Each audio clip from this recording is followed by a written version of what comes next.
Mother. Man. Vince Lee, this is God. Before you cannibalize patrons of the bus, listen to Murder Metal Mayhem. Spreading faster than a case of the clap in a trailer court. Able to shatter eardrums within a 666-mile radius. A podcast more brutal than all the rest. It's Murder Metal Mayhem!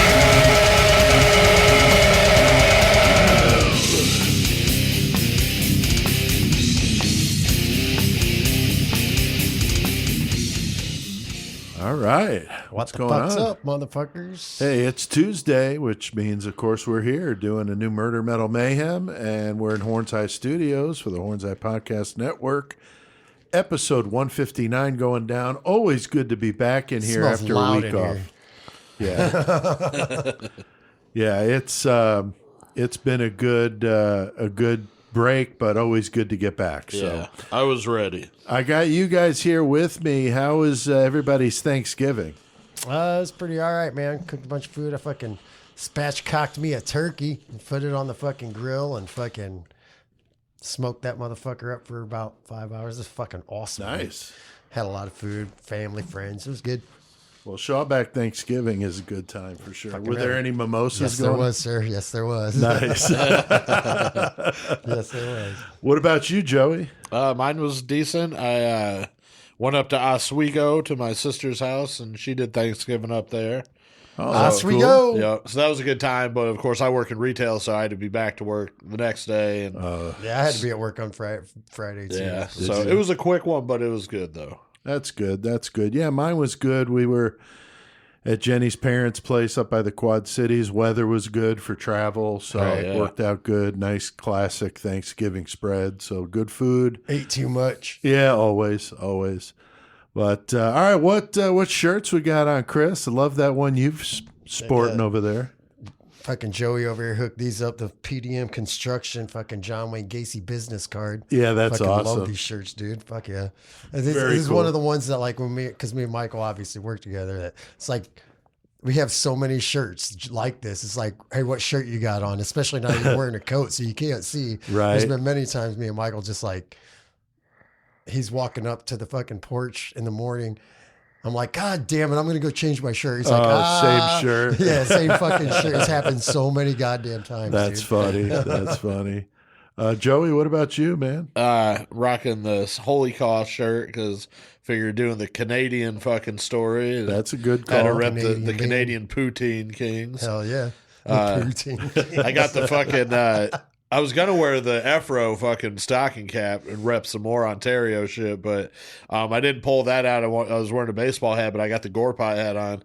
And today I fucking released my fucking Goremonger single for Cripples Make Me LMFAO, which has Larry Wang, who's the vocalist for Gore Pot, doing vocals on it. Oh, And cool. it's a cool fucking. Yeah, it's an reversion old of it. school ass Goremonger song, but I redid it for the new CD and shit. Oh, cool. It sounds cool. badass. Yeah. Very cool. Very cool. I got my new Exodus shirt Dude, on. that fucking shirt's sick. It is Yeah. Exodus 666 on Hell the yeah. front, like a devil skull thing going on with horns. Yeah. I like the fucking the gray. Like, Yeah. it's black and white. I know. I gray. got love some the gray. Christmas gifts while I was on their website. I'll leave it there. Yeah. And I was like, I can't help but to throw one in for myself. So I course. got this. And I got the physical, the new album, the Persona Non Grata. It's amazing. Yeah. But it came with a Blu-ray, and it's the making of it. Right. But it's up at Tom Hunting's ranch in Northern California, and it's like nothing but they call the Blu-rays called Jam Camp, and it's just them just jamming and Out of writing the fucking- songs. That sounds and fucking badass. recording them themselves. They brought in an engineer with racks of shit on a semi to record everything, and they did everything themselves. They just said it was great. Fuck yeah. During the pandemic, had nothing but time. Nobody else was doing anything, so might We as out here in well. the fucking woods. Fuck So it. they all moved up there and did it out of Tom's place. It's pretty sweet. Little town up there in Northern California. Oh yeah. So pretty cool. So yeah, I got this shirt with that whole deal, and got some other good stuff. And speaking of Exodus, last week we did that Rob Dukes interview. We Yeah. gave it to you guys. little bonus episode there. 41-minute interview. And I also posted it on our YouTube channel. Yeah, the video. Fucking Little side by side of me and Rob doing that. And so if you missed it, go check that out. He got that big old cigar and shit. Just Yeah, chilling, he's all dude. hanging out on his Hell porch. yeah. It's pretty cool with the big old stogie. Great guy. And we talked about his time in Exodus. We talked about his new band, Generation Kill, who's fucking brutal. 41-minute interview. So give it a listen. We had quite a few checking it out, about 800 or so, which is great for a first week of a bonus interview like that. So hell yeah to the new listeners, because we got quite a few new likes and subscribes and so forth, and I'm guessing it's from that. We got a couple of commenters that actually said that's how they found us. So that's awesome. So welcome to Murder Metal Mayhem if you're new. Tell your motherfuckers, dude. That's right. That's right. Tonight, though, we got a brutal one. I mean, this is another page-a-day story, Joey. Yeah. You've just been killing it. Yeah, Page with Today these. definitely gave us this one. I think it was only a matter of time until one of us stumbled on it. So Because it's gnarly. such a man. classic tale. And, Yeah. you know, once we started talking about, like, everybody I know from Canada is like, oh, yeah. Yeah. The Vince, Yeah, 'cause Yeah, it's just such a crazy story about this fucking dude, Vince Lee, L-I, not L-E-E, and this crazy outburst on a bus in Canada where he stabs a passenger to death and cannibalizes him for hours while the Royal Oh my God, it's Canadian so fucked, dude. police are outside the How bus. long? Why are you just sitting there watching this go on? Yeah, I don't mean, understand it. I care. I hate to be that guy, but if that shit was going on in front of me, I don't know if I could turn away from it. No, I'm just talking about the cops. So How why would the you just cops let didn't that? just Yeah. go in there with CS gas Oh no! and If I was one fucking of the knock person, I'd him be out? like, Yeah, like what? Yeah, the- they should have the busted a fuck? window and CS that Something, motherfucker yeah. out of there. I mean, I don't know why Yeah. they didn't do that. roll the bus, Right. just tip it over, Light it on fire.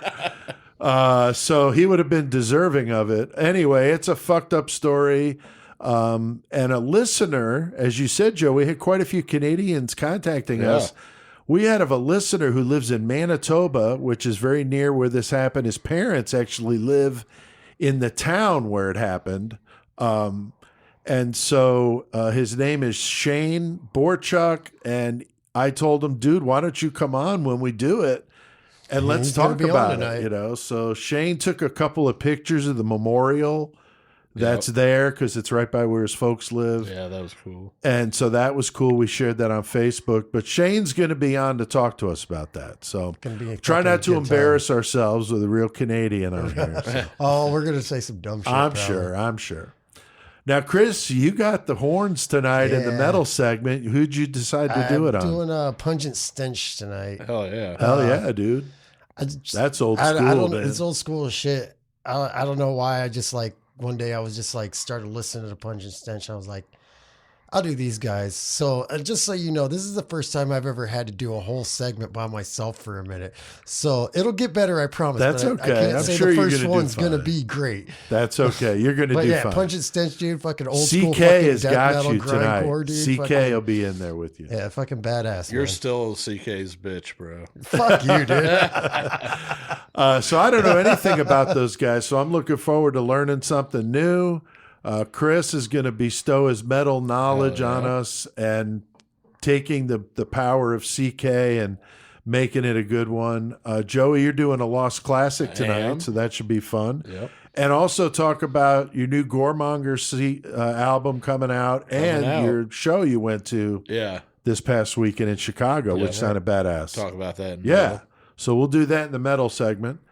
Got a great killer cage match tonight. I really looking forward to this one. We got some listeners, Chris. We want to say thank you to a couple of names we've heard before. We have Jerry Grant, Kathy Short, and Samantha Reinhardt. So thank you all again very much. Fucking, we love it when you guys participate and listen to the show. Fucking A. Yeah. Fuck yeah.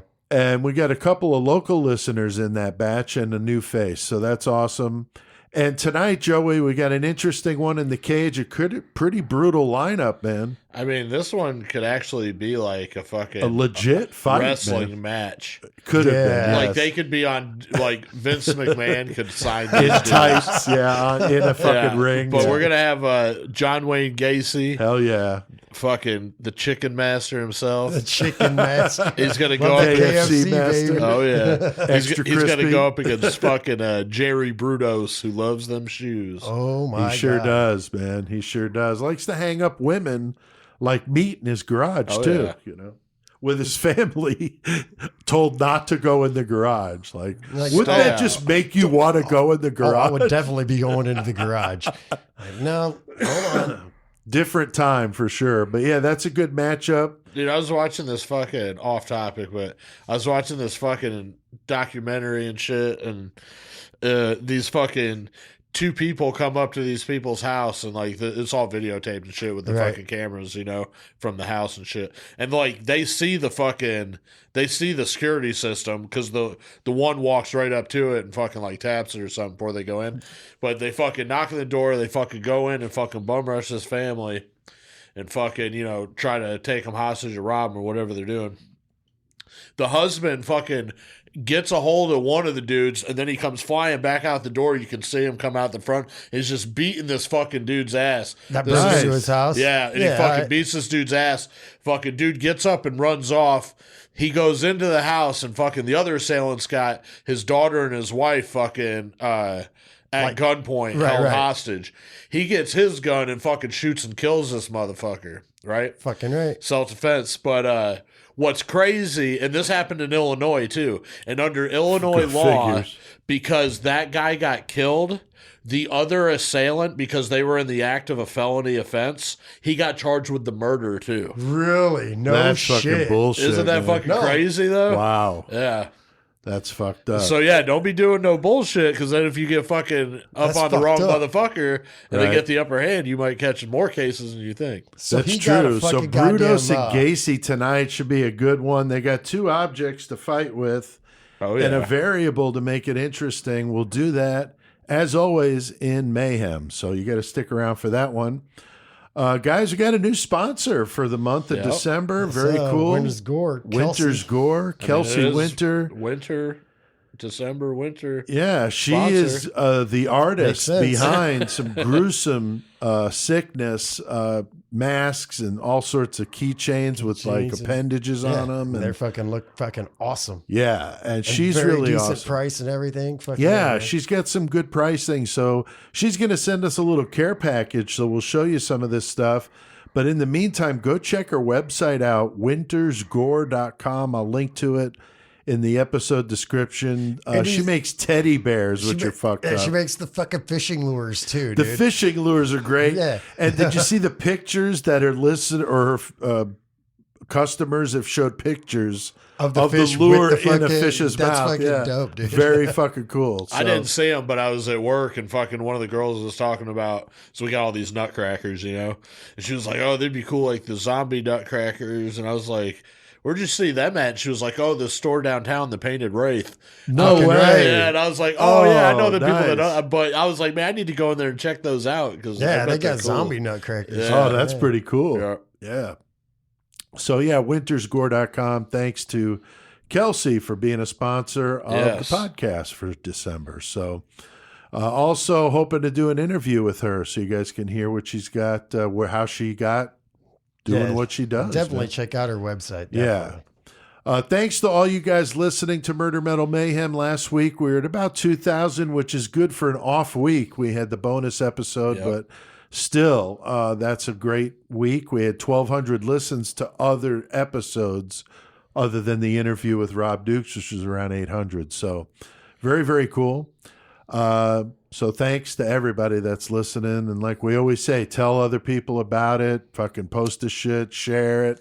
Do what you can. We appreciate it. Kind Yes. of a grassroots approach here.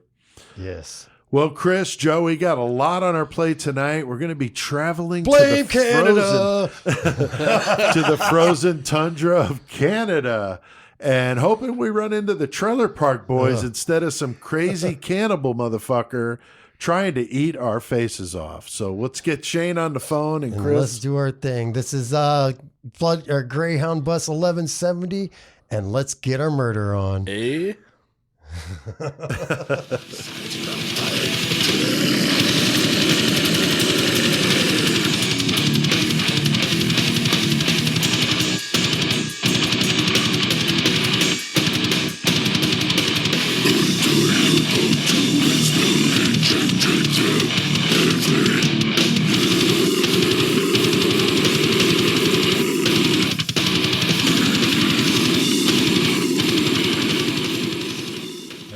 God Dude, that shit damn. rips, If you're bro. going to talk about a fucking cannibal on a bus, I want to hear some votive, man. I've been jamming the fuck out of that. That was Head Over Hooves. Those guys are nasty, a Canadian band. And our special guest tonight from Canada suggested them. So good call. Dude, introduced Shane, us, 'cause good I never to have heard you him. on. Shane Borczuch, a listener from Manitoba, Canada, to help us sift through this crazy story. So how's it going, man? Excellent. Happy to be here. Big fan. So pretty excited. Awesome. man, Well, it's you are fucking- a 666 Club member, so thank you for that support. And that's one of the other reasons why we thought, why not have Shane on? Right. Oh, yeah. So we're going to have Motherfucker some support's fun gonna tonight with talk this. to a fucking listener. Fucking right, man. Yeah, crazy ass story for sure. Gonna be a gruesome one. It's one that a lot of our listeners probably don't know a lot about. It's this 40-year-old Chinese Canadian, a weird combination there, killer and cannibal Vince Lee. He's on this Canadian bus heading for Winnipeg in July of 2008. And in a crazy fucking turn of events, he ends up attacking a sleeping passenger, Tim Out of McLean. nowhere. Yeah, totally out of nowhere. Stabs him with a fucking Rambo knife repeatedly. I love they call it a Rambo. Yeah, I knife. love that too. Proceeds to cut him up, fucking chops his head off. I mean, sick shit on a bus. And this is going on for like 4 or 5 hours. So this is insanity. Joey, you read this one on the Page a Day. As soon as you started talking about this, I'm like writing it down or texting it to myself is what I do. What the hell with this dude, man? Yeah, no, it was such a crazy one. I mean, it had Yeah. all the elements that we would love to talk about. And then, I hadn't heard about it. And then I read it in the Page a Day. And then fucking once we broke it out or started talking about it, all my Canadian friends were like, oh, yeah, that Yeah. story? Holy shit. Yeah, that's why, when Shane contacted Yeah. us too, it's like, this is just so insane to know of this. And Shane, this must have been a huge story up there in Canada. I mean, what kind of coverage did this get? Oh, yeah. It was a pretty big deal, Pete. It's definitely all over Canadian media, all over the news stations, the newspapers. And, then within a few days, it spread to all the large American networks and media outlets around the world. Right. Yeah. Pretty shocking in nature. So, Yeah, for it sure. got out there. And even the outcome of it was pretty controversial. Oh, too. yeah. Very, Right, very much controversial. so. Now, Shane, a lot of our listeners are in the U.S. Help us out with the Canadian geography. Like, where in the country of Canada is Manitoba? In the middle, or where are you at? Yeah, Manitoba's pretty much smack dab in the middle of Canada, and Okay. actually where this happened is pretty close to one of the geographical centers of Canada. Oh, Wow, that's Shit, nuts. that's fucking crazy. Yeah, and you're on the same time zone as us, so you're pretty, Yeah, much that's right correct. here with the central time zone. So that's Yeah, well, crazy. if you're coming up from the States, it's about 150 miles north of Grand Forks. Oh, wow. Okay. So that's very, very cool. And that's one of the reasons why we wanted to have you on, is to kind of explain this a little bit from your side of the aisle. Chris, do you think a lot of our listeners are going to know about old Vince Lee, or what? I mean, when Joey read it, something clicked, but it was something out there. I don't know that a whole lot did because Yeah, I'd never heard of this Or before have, you read like- it. I never heard of it, and like I'm Shane surprised. said, Canada, huge thing, and I Yeah. vaguely remember it like the story coming to the United States, but like I've explained this to other people that listen to true crime shit, like told them, and they're like, "Wait, what the fuck are you talking about?" Like, Right. oh, this is real. It happened. There's Oh, yeah. like, holy shit, dude. Yeah, most of my true crime friends, when I brought this up, my daughter's really into this shit. She's like, that's crazy. I never heard of that. So it's, I'm sure, going to be news to some people, and that's why we're doing it. We love doing these. Chris, we always love a good cannibal story, too. Always cannibals, man. We Wasn't started like our out first cannibals, 20 episodes, like half of them were cannibals? at least. Yeah, and the classic one, we did Joe Matheny. This one we were doing them up in my bedroom. We were doing a Joe Matheny episode, and we had Big Mike come over with fucking barbecue, and we ate barbecue sandwiches while we did the Joe Matheny episode. Shane, I don't know if you've heard that one, but it was a good one, and disgusting, I'm sure, to many. So, Yeah, that That's fine. sounds pretty great. so we like to have a little bit of fun here. But yeah, cannibal stories around the holidays, good stuff. Now, I had not heard of it. It's so brutal. And like Shane alluded to, the ending of this is crazy. I don't want to spoil the surprise, so we'll have to leave them hanging on the end until we get into it. Hell yeah. Now, Vince Lee, L.I., as I mentioned, born in Dangdong, China in You're a fucking 1968. ding dong, dude. I know. I laughed at that name. I'm like, I'm going to wind up butchering that. But Dangdong, China is the name. Only a year younger than me, so he's basically my age.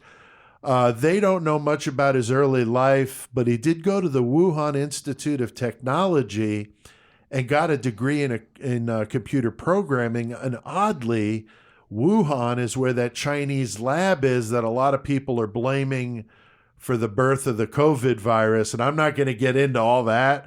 I'm just saying that was when I heard Wuhan, I'm like, wait a minute, I've heard that before. Is that the same fucking place, dude? Yeah, is that the same place? And it is, but whatever. Only an odd coincidence. Vince Lee's probably a cyborg. He could be. Dude. He could have brought it over here. I Right. don't know. He worked in the computer Maybe he's just industry in bored. Beijing from 94 to 98.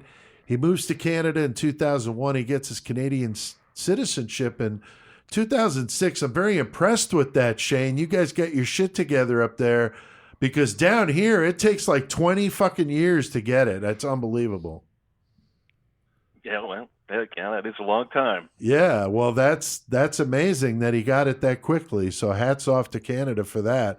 Because my friend from Low 12, he married a Korean lady, Right. and it took almost 20 years for her to get her citizenship after she was here with Yeah. him. You know, it's like And still together now. unbelievable. Yeah, still married to it. It's unbelievable. Joey, Vince Lee was found by the Ontario police in 2003 for, quote, following the sun because God told him to. He was institutionalized, but didn't seem to help.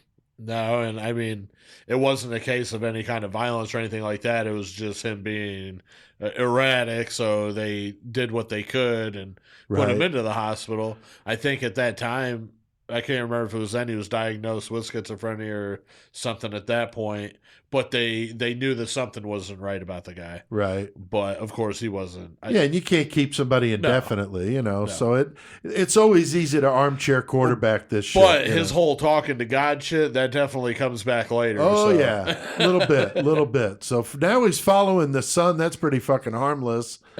Shane, he gets married to a woman named Anna. He's working part-time as a janitor at the Grant Memorial Church. And it's interesting, though, how many of the killers we've talked about on here that have a very strong religious conviction. What do you think the deal is with that? Well, I think it's all part of the mental illness. You know, religion, it can trigger schizophrenia. You know, when you're a believer in something like that, you're actually shifting your idea of thinking, and you're changing what's possible and impossible. So That's a good that point. shift can cause a psychotic break in people who, you know, have mental illness. That's very true, dude. I mean, you know, you makes a lot of blindly fucking sense. following something that logically doesn't make any fucking sense, you know? Yeah. It's not much different than a Scientologist, and we kind of laugh at the spaceship in the sky and all this shit, but that's no different than some of the other, you know, God. Catholics, for fuck's sake. I mean, some of the shit, all of Mormons, I mean, it's some of this stuff is just wacky, you know? And so I think Shane's point is a good one, that a lot of people that would be obsessed with religion to that point are probably psychotic. I don't know what comes first, the chicken or the Right. egg there. You know, exactly, yeah. And then, It's you know, crazy. you start to believe your own hallucinations, and Right. you think you're having some kind of a divine experience. And Yeah. a lot of mentally ill people often see things in a black and white, too. There's no Right, there's there's no no gray area. middle. That's Yeah, true. it's one way or the other. That's true. Yeah, so if you can't live up to the ideals of your deity or your God or whatever, then, you know, by default, you're evil then. Yeah. Good point, man. Very good. Shane's on the fucking ball Fucking tonight, man. Eating his fucking Wheaties up there in fucking Manitoba. 2006, he quits the job at the church after only 6 months. I'm not sure if language was maybe an issue because I know he didn't speak English well, but he did get a job as a forklift operator. Then he moves to Edmonton without his wife at first. Later, she joins him. And he kind of went from some different part-time jobs, delivering newspapers, working at a fast food restaurant. He was working at Walmart, but he gets fired right before this happens. Chris, how much do you think that might have played in it? You know, like final straw type thing? I don't know about the getting fired thing, but at the same time, him and his wife are separating and shit. So, like, I think that might have been part of the thing that drew him over the edge. Yeah. Because she was about to move back to China, so fuck it. Oh, Like, she it's was done with his ass. like, yeah, like out. Yeah. Yeah, that's a good point. I don't know if Walmart would push me over the edge more than that would, but I don't think it helped. It's You know, 'cause it's he like the wasn't world's taking his collapsing shit. around him. And his default, like Shane pointed out, you know, is this religion. And now he's got God telling him to do this. Whether that's true or not, I don't know. He was a hell of an actor if it was fake, because as fucking psycho as it gets. And did you see the note he left? I don't think so. Before he went on this spree, well, they found it at his place or whatever. Okay. It was a note obviously left for his wife, and all it said was, I'm gone. Don't look for me. I wish you were happy. Oh, So wow. if he's already having issues with her to the point, you know what I'm saying? Where, Wow. So that could be a part of it. Yeah, It's hard very to tell. much. It could be a bunch of things, man. Yeah, You know? fucking, he took it to the extreme at a very odd time where no answers were given. So. Right, right. Now, most people would describe him as a pretty normal guy who is reliable and hardworking. On the surface, he's able to keep it together. But, guys, we've seen this with other killers Come on, man. where they can compartmentalize. You know, Dr. Ramsland was on the show, and she was talking about the cubing With BTK. concept with BTK, yeah, and how he thought the sides of the cube were different faces that he kept, and pretty deep shit. She was pretty impressed with his knowledge and his, you know, his insight, because she worked with him for what, like 2 Dude, years. even or something. people that don't seem normal, that are crazy or serial killers, it's Yeah. like, oh, that dude's just nuts anyway. He ain't no Yeah, not worry. everybody's Richard Chase, you know. Right. So, yeah. Or Henry Lee. Richard Chase, yeah, that was a good one. July 29th of 2008, Vince Lee gets on a Greyhound bus heading to Winnipeg on the Trans-Canada Highway. One account I read said he got time off from his newspaper delivery job to go on a job interview. The bus winds up stopping in Erickson, Manitoba, where he gets off and spent the night on a bench outside the bus station. And that's where he sells his laptop for $60 to a 15-year-old kid who bought it from him. He's and like, said fuck yeah. seemed He told pretty him normal. 600, right, at first. Yeah, And yeah. then He's yeah. like, I the got kid's 60. like, I only got 60. He was like, okay. All right, here. cool. So How fucked up is that, Shane? I did see, No, though. it's a heck of a low ball. Yeah, right. But he just took it. And this is after he burned all his shit behind the fucking the bus station or whatever, dude. Right. Like, what the fuck, man? Yeah, and then, you know, the poor kid, then the fucking cops take it away from Yeah. him. Oh, so of then a course. nice donor donated one to him, so that's cool. But yeah, he got a good deal on that laptop, but there had to be all kinds of fucking crazy Oh, my God. dude. crazy ass shit on there. He's probably got a hard drive of all the shit on it right now to this day. Probably. Vince boards the bus the next morning, and on that bus was Tim McLean, 22-year-old guy, heading home to see his parents. Shane, what was the deal with Tim McLean? There's kind of a cool story about what he was doing and wanting to get back home. Yeah, that's right. He wanted to get back home to Winnipeg, but he was a carnival barker, a carny, and that's the guy at the carnival. You're walking down the midway, he's shouting at you, "Step right up, win the prize." Right? Yep. He's that guy. Trying to embarrass you with your woman, you know. Hell yeah. Exactly. Yeah. They're good at that. I'm like, you fucker, right? Right? Yeah, so he's working the carnival circuit, you know, across Canada. Basically, they do that in the summer, you know, get some money, travel the country. Right. He was working in Edmonton, Alberta. That's Western Canada. It's about 750 miles more to the west. Oh, wow. Yeah, one of his friends told him, come to Winnipeg. The Red River exhibition is on. You can get a job there. And so he jumped all over that. And his parents live in Winnipeg, like you say, so it was coming home for him. That's Wow. a win-win situation. Yeah, what a Yeah, and- shitty fucking thing to happen. I Yeah, mean, God. Winnipeg, that's the capital of the province, by the way, and it's Oh, pretty okay. close pretty close to where this happened in near Portage. And Yeah, the that's weird thing is, his friends actually wanted to buy him a plane ticket home. I think I remember Yeah. seeing Oh, that. wow, Yeah, they really? want. Yeah, and he's like, "No, I'll just take the bus." Yeah, Yeah, so he might not have been on that bus. wow, that's crazy. That's dude, crazy. it's like the Richie Valens story and right? shit. Yeah, for Like- sure. The Buddy Holly Or story. Buddy Holly. Yeah, Cliff Burton drawing the death card. Yeah. Joey, I saw in a documentary that Vince Lee sat in front of the bus, in the front part of the bus, and then moved and sat back next to where Tim was sitting on the second to last seat, minding his own business, just listening to some headphones. And it's so fucked up how random this was. Yeah, and they said fucking, I mean, he fucking walks all the way to the back. There's another witness who's talking, they interview, who was close to that seat too. He was like the one in front, I believe. Yeah, yeah. And he's talking about how the guy kind of sketched him out a little bit, whenever he was walking back there. But the Tim McLean, though, I guess whenever Vince Lee was walking up by him, they made eye contact or whatever, and he gave him a friendly gesture or something like that. And that was why supposedly Vince sat next to him. Oh, wow. So the fact that he took him, to be a demon or whatever he ended up thinking he was, Right. is fucked up, because initially it seemed like he was drawn Being to friendly him to him. for good reason. Yeah, yeah. That's so crazy, man. That really is. The randomness of it is what's just so bizarre. Now, on the documentary that I watched, like you said, that guy sitting directly in front of them told the story and how freaked out he was at being that close to it, that it could have been me type of thing. Oh, yeah. And Definitely. yeah, he didn't see any issue between the two of them. No bad words spoken. Barely said anything. The guy was like ready to fall asleep.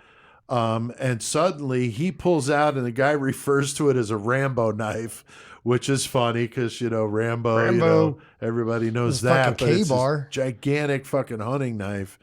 Yeah, the Marine K-bar. At first, the guy thought they were fist fighting, and then witnesses said they heard a horrible scream. I can't even fucking imagine. As Tim wakes up with a knife fucking plunging in and out of his chest. Unfucking believable. So the driver manages to pull the bus over at the town of Portage La Prairie in Manitoba. So now, Chris, two of the passengers and the bus driver tried to save Tim, but not a whole Dude. lot they were able to do. Before we talk about that, I'm going back to Tim McLean because everything Yeah. I watched, listened to, read, everything, this dude was just like a cool motherfucker. Right. Like everybody liked him. He was out there to live life and enjoy it. So like the fact this happened to somebody like that is fucked up. I don't It like is it at fucked all. up. Like I've seen the videos of him recording him and his friends while they're on their trips. Like just like a down to earth dude. So Right. I'm giving Tim McLean props here, dude. Like, dude, I'm glad you said that Like, because for real. that's what I've said. It's fucking the most horrible thing, It's fucking bullshit. But I mean, yeah. happening to anybody is fucked up, but especially somebody that seemed like a really cool guy. Right, it's fucking badass. Yeah. But yeah, fucking Lee came at him with the knife down the hall or down the hallway of the bus, I guess. I guess The it's a aisle. hallway. Yeah. I call- Yeah. Yeah, like with the knife, and they're just like, well, fuck. And he basically tried to kill them too. Reaching his arm out the door, and they shut the fucking Yeah, door. he was So it's swinging the fucking- knife and he's trying to shit. swing He's the trying knife to out the door. stab him, Like, yeah. holy shit, this dude's about some real fucking shit. Plus, they saw that Tim was clearly dead at Right, that yeah, point. He yeah. was like in the process of decapitating him. So there Did you was see, nothing they were going to do to save him. So they got the fuck Did you out. see the one dude was talking about, like, it was him and his girl, and fucking when it started, he took off up to the front of the bus. Yeah. It's fucking, alert the, like, the bus driver or whatever. And then he came back, and he had to have his girl, like, her and, like, somebody else, I think, too. They were all the way in the back, like, the backpack. Oh, my they had God. to climb over Over the the- other seat while he's doing this. Right, Oh, like my to the God. to get Tim away. McLean to get them out. Like, that would be so fucking Is, scary. is that like a real thing that happened that you know of, Shane? I mean, you're from Canada, you know this story well, that area. Like, did that really happen? Like the pandemonium going over the seats and Ye- stuff. Like, what do you mean? Yeah, no, it was there because I saw somewhere there was nobody behind Liam McLean. Oh. I don't know if there was or not.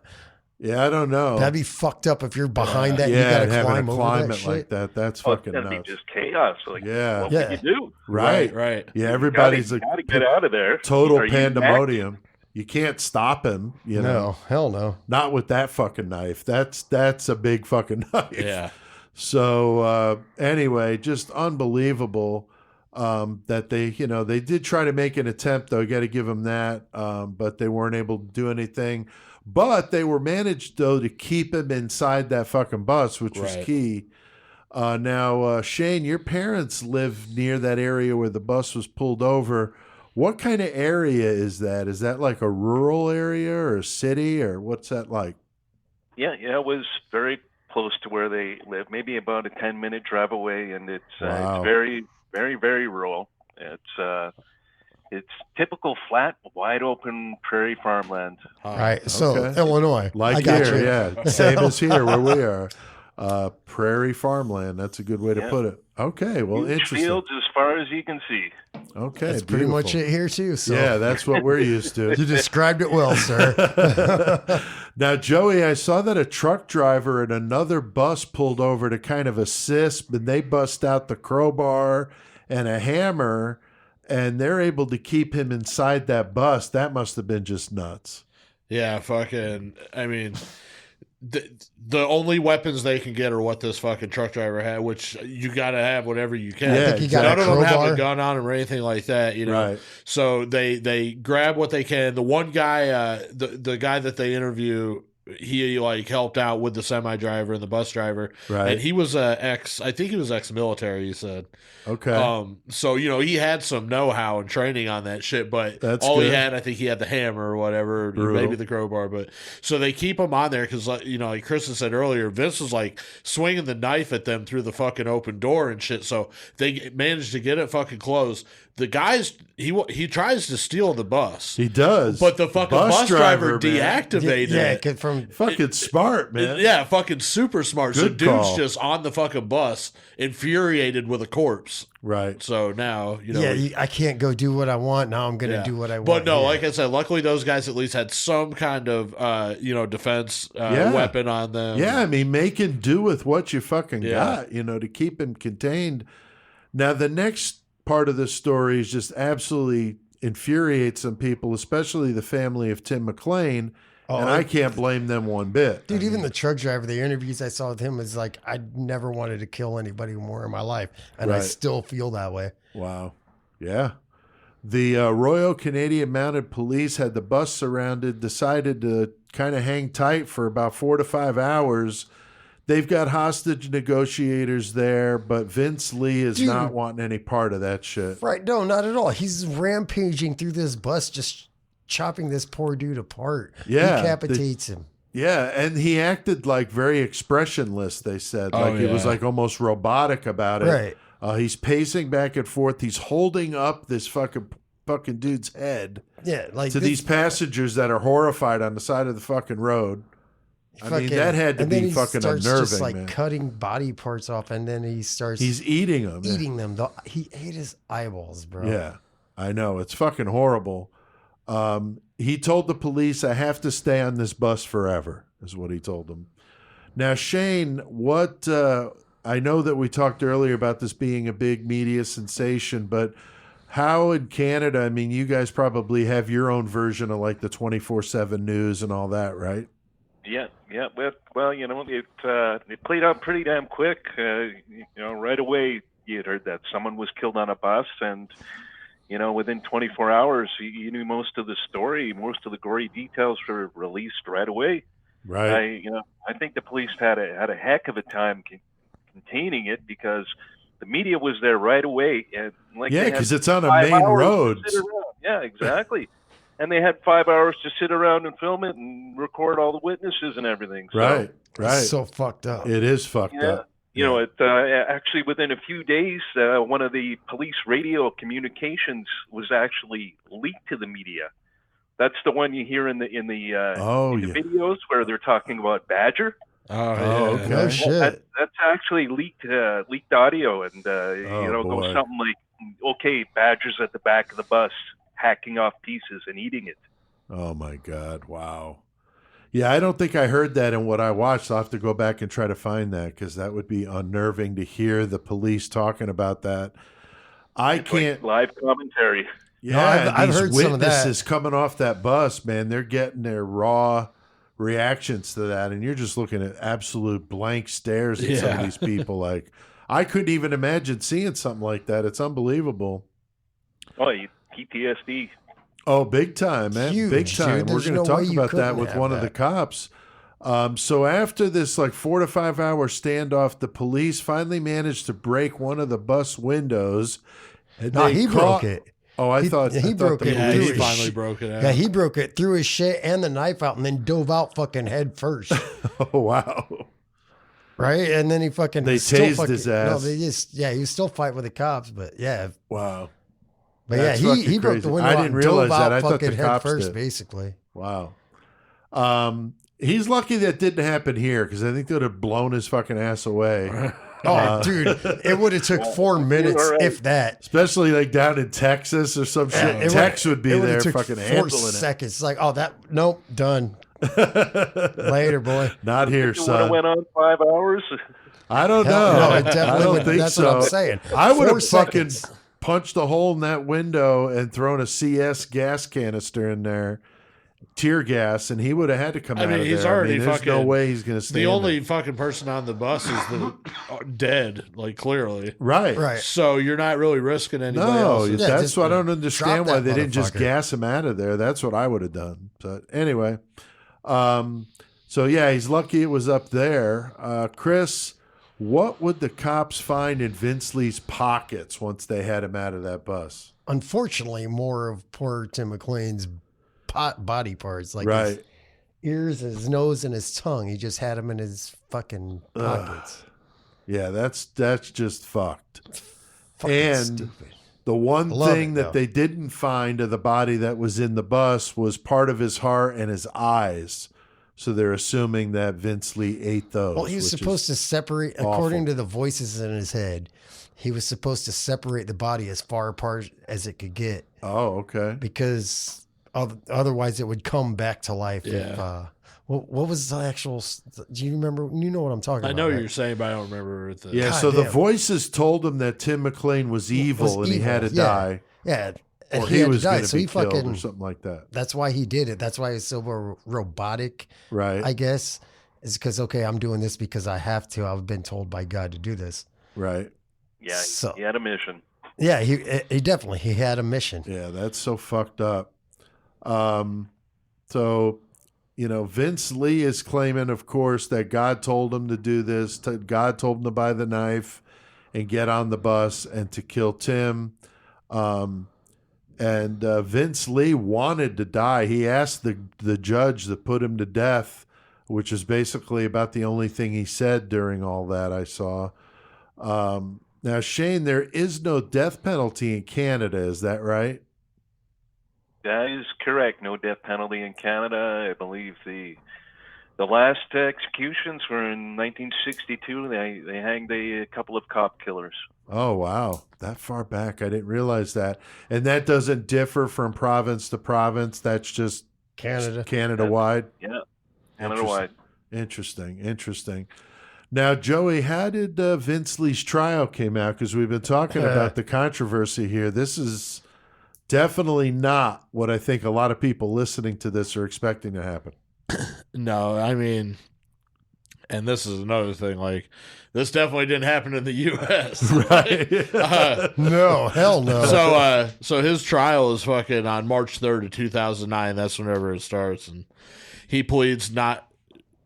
He pleaded not criminally responsible. Right. Which what's that means is that the offense did happen, but he was unable to form the necessary mental elements to make the decisions and know right from wrong. Right. In layman's Similar terms. to like here. Right. Right. So it basically it's the same, right? Like you said, the same insanity plea for the Right. U.S. But so that's what he pleads up there. He has no documented history of any kind of mental illness before this. He's never killed anybody, anything like that.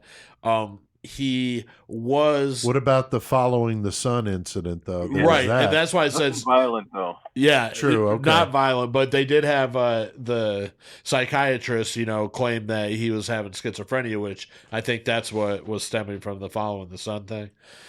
So anyway, they they're saying that God's voice told him to do this and that Tim McLean was a force of evil and that it was his mission to execute him. So in his mind that he was doing a good thing and nothing was wrong. The fucking judge agrees with the diagnosis, says he's not criminally responsible for the murder, and he's sent to a mental health center. I don't know. It's crazy to me because I'm not up there. I don't know exactly the whole case behind the guy, but it seems like this motherfucker just went off on a tangent, Right. brutally killed the motherfucker in the most crazy way possible, And blamed it on voices telling him right? to kill. And now he's in the hospital. Not that Yeah. that's probably good, but I don't know. Yeah, it definitely makes you wonder. I mean, we've seen these cases though here in the U.S. where somebody gets legitimately found criminally insane like that, but it's tough to prove that you did know right from wrong. But the way he was acting, it didn't seem like he did. Right. And after they talked to Vince Lee, later on, after the trial or whatever, Right. whenever they were saying he was quote unquote starting to emerge from the psychosis, Right. he's starting to understand what happens now. Right. But he never ever to the fucking end fucking admitted that he fucking cannibalized him at all. No, he didn't. He always said no, that never It was happened. like, Yeah, I don't know we saw about that that. shit, Right. dude. Yeah. We watched you Yeah. do it, Yeah. dude. Yeah, like there were no eyes left, dude. What the fuck happened? It was a third of the Charles heart gone. Albright trying Yeah, to be motherfucker. come on, man. Vince Lee was in the Selkirk Mental Health Center. He's sued by the family of Tim McLean, as well as some of the other the witnesses. The Yeah. police and the Greyhound company are also sued. Or MCP, yeah. Yeah, I'm not sure how those actually panned out. I don't know, Shane. Do you know anything about any of those? Yeah, I don't think anything ever panned out with them. I saw Wait. one was dropped, but Yeah. it was one of the witnesses, I think. But yeah, so I think the two girls, their case was dismissed. Interesting. So as time goes on, Vince Lee is given some chances to spend time outside the hospital, and eventually, as crazy as it seems, in 2015, after 6 years, Vince Lee is released from the hospital. With zero record. Yeah, Like, this dude just be walking around. right. So, Like, and his name's fucking Will Baker. Will now. Baker, yeah. So, Kind of a weird one, but I guess you got to be called something, right? Trying to be this this dude like just Joe. walking around, dude. Joe fucking normal. He's considered psychotic, but his doctors say that as long as he's taking his meds, he is not a danger to others. But wasn't he supposed to be taking meds when he fucking did that shit, though? I don't know Yeah, he about that, was. but I He would was. love these doctors that say this shit. Let him move into your fucking neighborhood Right. Boom. with your kids in the fucking front yard Let him and just see how walk around cool all day. you would be with this crazy motherfucker walking by your house. Because I guarantee you, they're not living amongst this. Right. Hey, yo, And Shane, that's if you what's knew bullshit. Will Baker was living in your neighborhood, Yeah. what would you be like? Well, if you let anybody out of jail, there's never a 0% chance that they're not going to do anything crazy again. That's true. Right. Cash But would not be fighting everybody cops in again. jail stabbed the dude on the bus and ate him. Right. So, Right. So that's where I'm like thinking this is a little over the fucking top to let him out. But hey, I'm not a doctor. I don't have a bunch of initials after my name. I'm just Pete Right. Altieri. So, but I get that people have mental problems. It's just such a gruesome act. It's just hard to believe they would let him out that Tough one to soon. get over. Now, Shane, are these lighter sentences for criminals like this? Is that a common thing in Canada, or did this one stand out as really much different? Yeah, I think this one was very much different. They can be lenient. No denying that, but it really depends on the circumstances. Sometimes everything goes great, and you think, yeah, that's good, and other times you just shake your head and go, what the fuck? Right. I mean, Look at Carla Homolka. Eh? You know, she really didn't get too much. That's They were true, really, man. on her. They were very lenient on her. Very Yeah, lenient. that's a good No. case. And then to they draw found parallel. those tapes later after she was convicted and shit. And it's Right. like, oh shit, you were way deeper into that than we thought. Right, for sure. That's a very, very good point. But Now, the mental competency, though, definitely plays a big part when they're considering sentences for violent offenses. right, makes sense. Chris, what do you think about this one? I mean, if you were a family member of Tim McLean, I mean, fucking Tim McLean's mom said it best herself. The fact he's walking out on this, this isn't verbatim. This is just, me paraphrasing. right, But this dude's walking out on the street, like with no record, different name, everything. He should have to pay for what he did like that, because I don't care if it was a mental illness or not. That mental illness is not able to be, you can't take it away. It is what it is. If he stops taking the medicine, there was one person there. She said there was one person there cutting my child up. There was one person, nobody else. wow, And he should have to pay for more of his actions than he did. I believe that. yeah. You can't argue with the woman. I mean, it's absolutely awful. I mean, to You lose can't a argue with family women, member like period. this is You can't fucking incomprehensible. do that shit, bro. Don't argue with women, period. That's true. That's good advice, Joey. That's good advice. I did read that one of the police officers, Shane had alluded to this earlier, suffered from PTSD and unfortunately later committed suicide. It's absolutely terrible. And Chris, that was the same way with David Parker Ray, Toy Box Killer, where that one lead FBI agent watched all those videos that he had and she killed herself. Like, I can't live with that in my life. Just can't. Yeah, I mean, that's so fucked up. It's such a brutal thing. I can't imagine it not having a long effects to many of those people. Just absolutely unbelievable, especially the ones that were right there watching it. I mean, that's wow. There's lots of things with this case you could talk about: mental health, the fanatic religious beliefs, We how just the go lightly police over it. responded. You know, The RCMP incompetence. yeah. Yeah. Like, dude, you could have done something to stop that. 4 Yeah. hours, really? Right. I saw that Greyhound took the stranded passengers to a store to replace their luggage and clothing, so that was good. They also pulled an advertisement that read That they had just put out. that they Oh just my put God. out, "There's a reason you've never heard of bus rage." And then this motherfucker just goes off. Wow. So they decided, Chris, to pull that ad. Probably a mean, good one. Probably the I best wonder if idea he to saw do. that ad and just chuckled in his head. Yeah, you motherfuckers drove by the billboard. It's like, oh, yeah. Yeah. Oh watch my this. God. So Chris, Joey, Shane, anything you want to add to this one, Mr. Well, Vince Lee? I think that was the end of the buses. Like pretty much after that, there's no more bus service in Canada. Yeah, Really? no. They I canceled didn't know Greyhound in that. Canada. Yeah. Oh Like, wow. it wasn't right away after that, because I heard that they fucking still kept 1170 running after the murders, like using it. Which is kind of crappy. They should have retired that Yeah, bus. but yeah, they Right. kept it in service, Wow. which is fuck So up. are there buses in cities though, Shane, or are you Oh yeah, talking there's to city Canada? buses. Yeah, there's city buses, but nothing that goes from coast to coast or anything like that. Oh wow. So it's either plane or rail or drive it? Or drive it. Wow. I saw fucking PETA, Oh yeah, I saw that too. the people for the ethical treatment of animals, but they sent an advertisement they wanted to use to the Portage Daily Graphic, and the whole idea, the premise behind the ad was they were comparing the murder of Tim McLean to the killing of animals for food. Oh wow. And they're like, no, we are Yeah, not. they rejected that, and they said that Like, they you're wouldn't exploit it in that Yeah. manner. But yeah, PETA, I they're saw that bogus too, as dude. fuck for that. Yeah, for sure. Fucking Oh, Peter, boy. dude. I did my research with a really good documentary I did see on YouTube. I also listened to an episode of Murder Pod that was decent, and an article on Criminal Minds Wiki, which was good. There are some things out there if you look.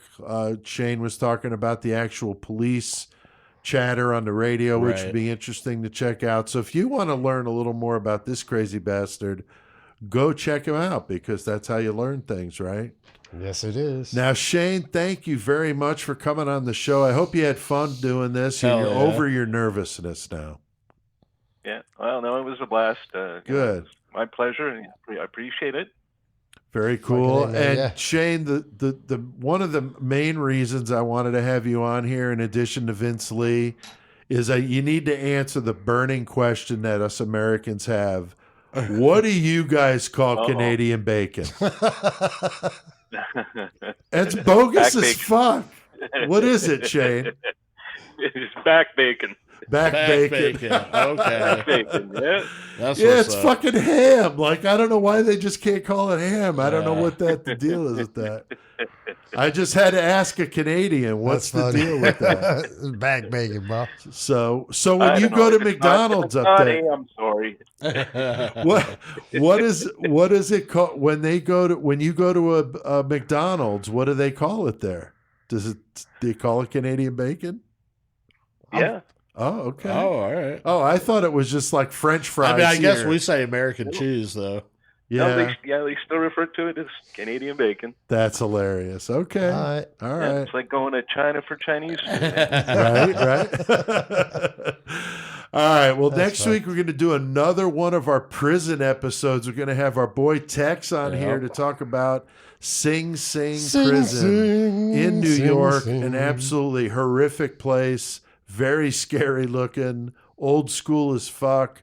Lots of good executions there. We've talked about many of them. Yeah. Fucking Albert Fish. I mean, there's been quite a few there. So we'll talk about that. The phrase going up the river comes from that place.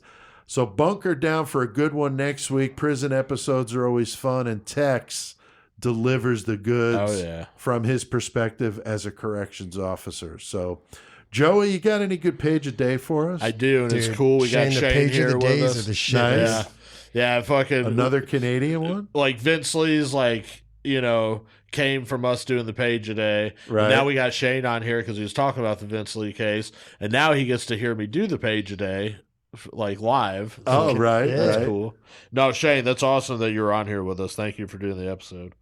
Excellent. Thank you. Hell yeah. Fucking so yeah, I got some page a days. We've been off, so I think I got like 4 or 5 of them. The first one they were talking about is so like relatives who kill together. Okay. And a couple they're talking about is Leah and Christine Poppin. And these were 2 sisters who killed their boss and his daughter in 1933 in France.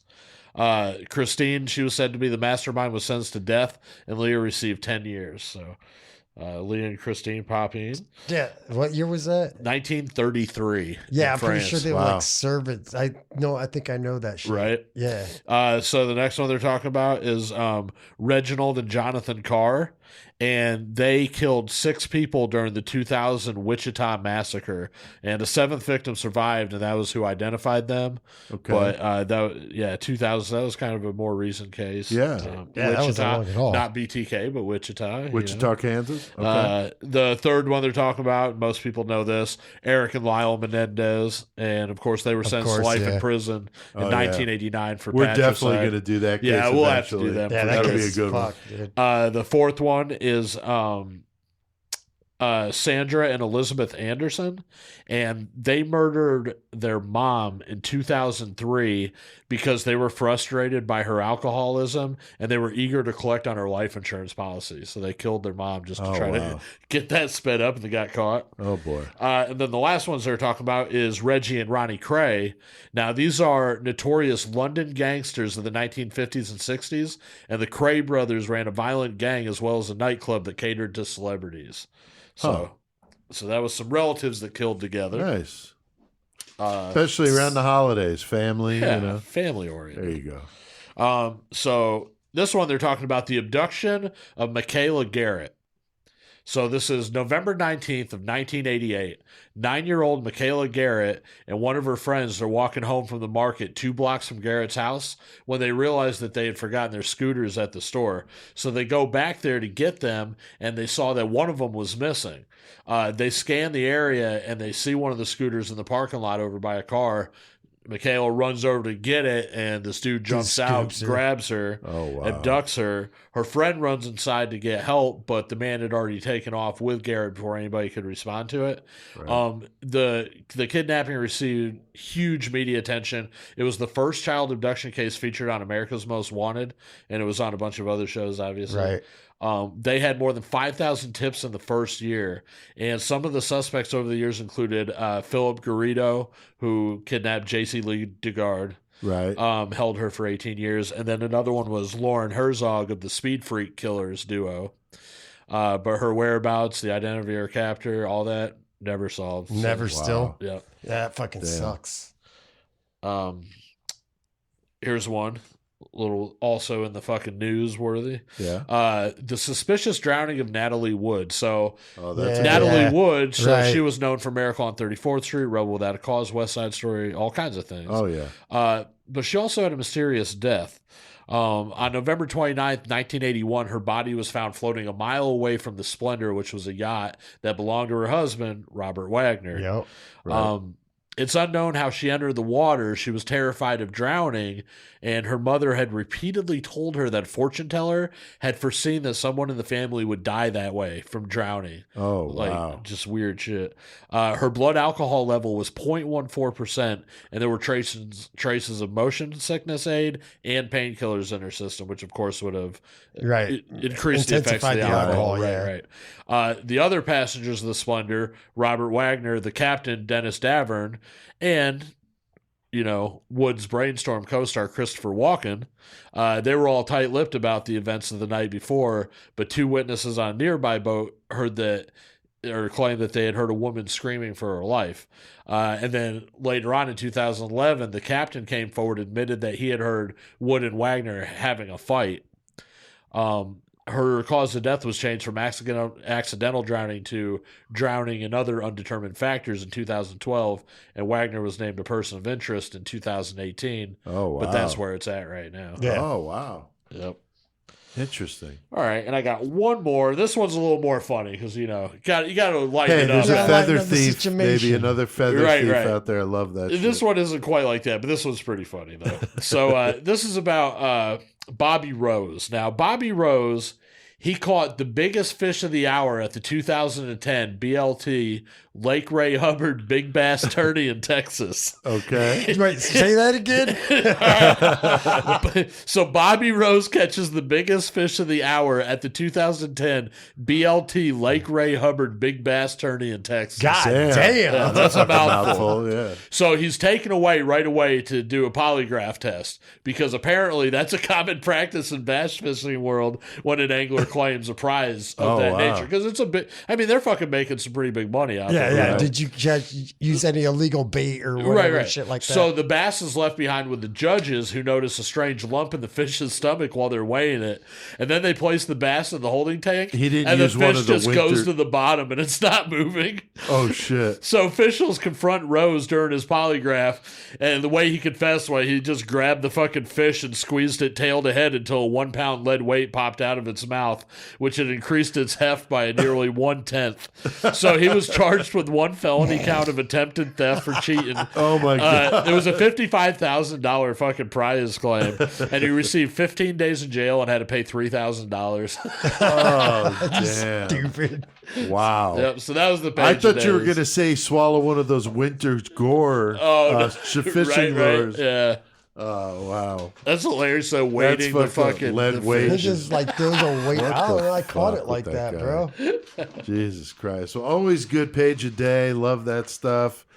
And Shane, again, thank you. And you need to tell us what the hell we need to do. Well, I think it's about time we got our fucking medal on, boys.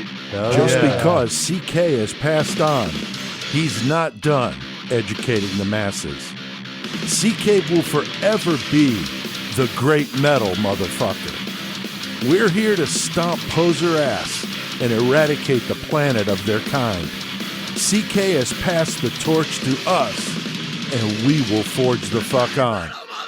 In CK's name, we will bestow metal knowledge upon all of you. All right. What the fuck's going on? Here Oh, we hell are. yeah. We're in metal, Chris. Oh, here we are. That's right. I'm gonna. We're eating Pop-Tarts. Joey brought some Pop-Tarts tonight. yeah. Thanks, Joey. Was it Some cinnamon roll? Cinnamon roll Pop Tarts. Shit Very, was very good. We were joking that maybe Chris will come up with a McCormick's Pop-Tart. Oh, like I McCormick said, whiskey as much as I Pop-Tart. drink whiskey, dude, that's still gonna be a rough eat, man. A PMP Pop Tart. PMP Pop-Tart. I got to mention a quick CK story because, yeah. you know, of course, this is the metal segment and CK passing us the torch. Here's a crazy story. Angel Rosa, friend of a mutual friend of me and CK in Danbury, right around the corner from CK. Angel is a thrift store shopping fucking kind of guy. He's at the thrift store in Danbury, and on the rack, he sees the Great Metal motherfucker shirt that Stephanie had made for CK. Oh, shit. Yeah. So he's like, holy shit, like Murder Metal Mayhem, like what the fuck? So he bought it. Oh wait, no, I saw Rosa post a picture of it. He dude. has Yeah. it. So he bought that at a thrift store. What happened was Laura was separating stuff out of what was to go here and donating Yeah, this. yeah, I saw that. It's And like it it was ended meant to up be. there by Yeah, mistake. Yeah, it was meant to be. Yeah. So how crazy is that? That's fucked so up. CK's Great Metal Motherfucker shirt still going with our buddy Angel Rosa wearing it now in Danbury, Connecticut. Oh, So yeah. that was cool. All right, Chris. Well, you got the controls tonight, man. Yeah, it's gonna be a train wreck just like everything else I do. But yeah, I decided I'm gonna do Pungent Stench, and this is the first time, like I said, doing the whole thing by myself, basically. Like I said, thanks I got Joey here because he knows a lot about these guys. But yeah, so Pungent Stench is the band, and basically they got together in late 1987, like, and we're official band in fucking 88. Started with I'm gonna fuck these names up, dude.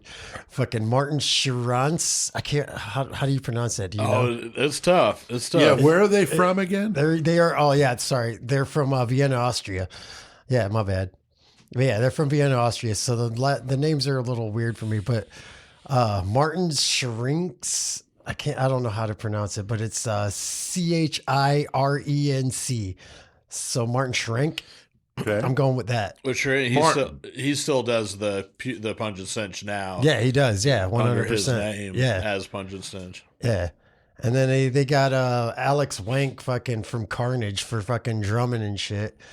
And then Jacek Porowski Yep. for bass. Like, and they fucking put together and they fucking did their first demo was in 88. It was Mucus Secretion, which is, I'm pretty sure you have that or had that, right? No, I wish I had that. No, dude, for some reason I feel like I Yeah. remember hearing that in high school and shit.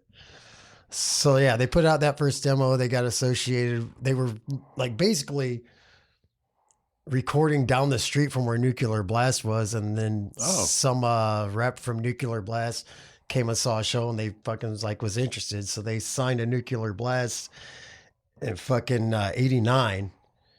Fucking recorded their first debut album, fucking For God Your Soul, For Me Your Flesh, Hell yeah. which is a fucking goddamn awesome album title. But they're fucking, they was just like really heavy, and they didn't worry about the technical shit. They just fucking played heavy fucking riffs and just grind as fuck. They had a lot of grind influence, and they fucking, after that they did fucking Been Caught Buttering. And now, mind you, there's splits in between these albums I'm talking about. There's splits of like Benediction and fucking, goddamn, I can't remember offhand who else. They did one with Disharmonic Orchestra. Disharmonic Orchestra. That's the one I was thinking of. Yeah. There's splits and whatnot in between these albums I'm talking about. But Been Caught Buttering is awesome. Sputter Supper is a song most people know about off of that album. And the fact about the album cover is it looks like two dudes kissing, but it's the same head that got split in half and posed that way.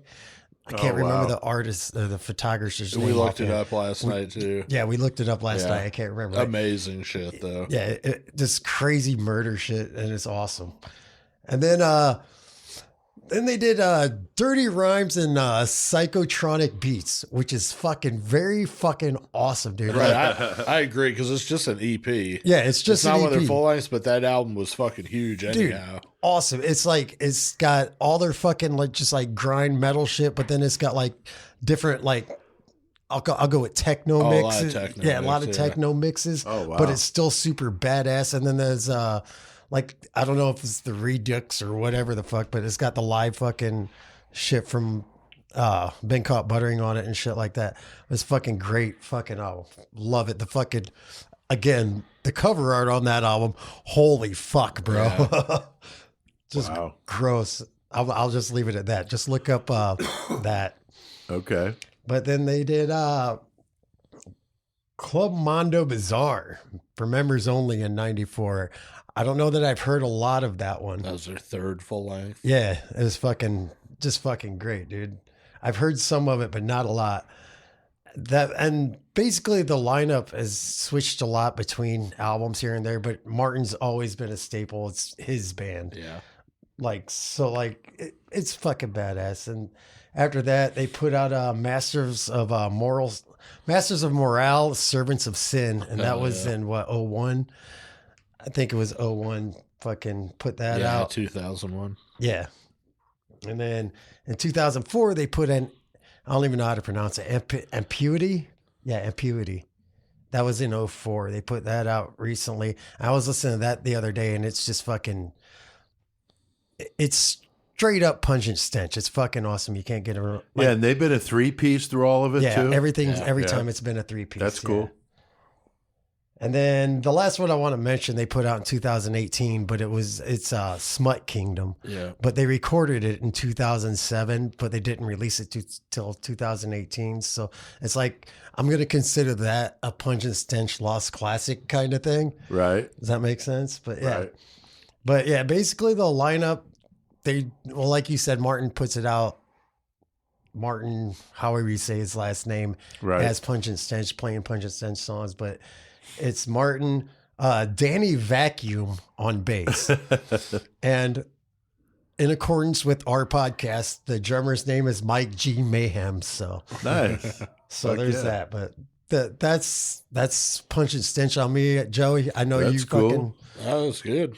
Yeah, Hell yeah. good job, Chris. word, dude. No, that was cool. Always good to learn about something new, and that's fucking awesome. And They did do one thing I'll say is some of the members, they did a band called Los Tres Hombres. Yeah. And what that is them doing like a bunch of like classic rock and pop songs, but death metal out. Basically like what you do with The karaoke, karaoke. but they do it a full band. oh, okay. But the only song they only played shows like in Vienna. And like the only song they ever recorded and released was Love Hurts. Oh, but, nice. yeah. That's funny. Very cool. Joey, you got a lost classic for us. I do, and keeping it with the Canadian theme of Okay. tonight, I'm sorry. Hey.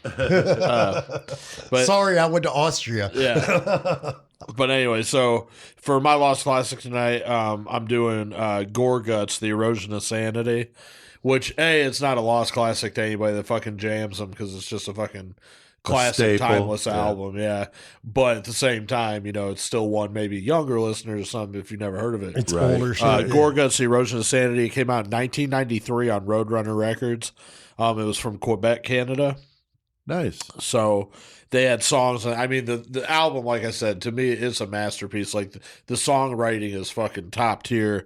They had songs like With Their Flesh He'll Create, Condemned to Obscurity. The title track, The Erosion of Sanity, is just fucking amazing.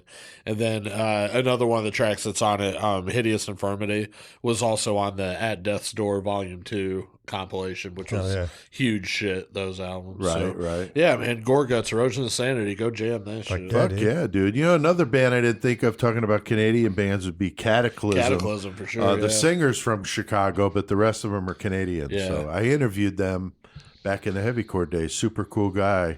Maurizio was awesome. I actually had dinner with him and my son Joey at the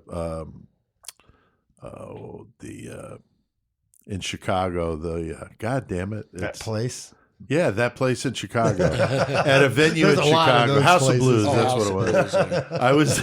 He wasn't there. He wasn't playing. He was just there. Right, and he right. came over and sat with me and Joey, and we ate together. It was really cool. Hell yeah. Really good guy. And the guitar player.